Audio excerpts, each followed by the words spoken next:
ஒரு நாட்டில் இருந்து இன்னொரு நாட்டுக்கு நம்ம போகிறோம், டூருக்கு போகிறோம், ஆர் எனி பர்பஸ்க்கு நம்ம போகிறோம் அப்படின்னு சொன்னோன்னா, அங்கே போய் நம்ம மணியை எக்ஸ்சேஞ்ச் பண்ணணும். நம்ம நாட்டு மணியை கொடுத்துட்டு அவங்க நாட்டு மணியை நம்ம எக்ஸ்சேஞ்ச் பண்ணி வாங்கி அந்த பணத்தை வச்சு தான் நம்ம அந்த நாட்டில் செலவு பண்ண முடியும்.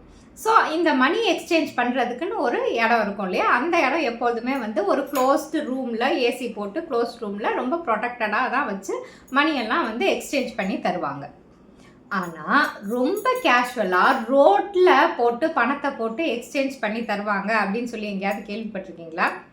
ஆப்கான் நாட்டில் பணத்தை எக்ஸ்சேஞ்ச் பண்ணுறது ஒரு ரோட்டு கடையில் நம்ம மற்ற ட்ரெஸ் எல்லாம் வாங்குவோம் இல்லையா, செப்பல், ஹேண்ட்பேக்ஸு, ட்ரெஸ்ஸு, இந்த மாதிரிலாம் ரோட் கடையில் வாங்குற மாதிரி இந்த பணத்தை ரோட்டில் பேப்பரை அடுக்கி வச்சுருக்க மாதிரி பணத்தை அடுக்கி ரோட்டில் வச்சுருப்பாங்களாம்.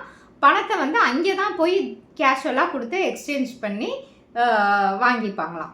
அந்த அளவுக்கு ஆப்கான் நாட்டில் பணத்தோட மதிப்பு, ஆப்கான் நாட்டு பணத்தோட மதிப்பு ரொம்ப கம்மியாக இருக்குது அப்படின்றதுனால இங்கே அந்த நாட்டில் பார்த்தீங்கன்னா இப்படி தான் பணத்தை எக்ஸ்சேஞ்ச் பண்ணுவாங்க.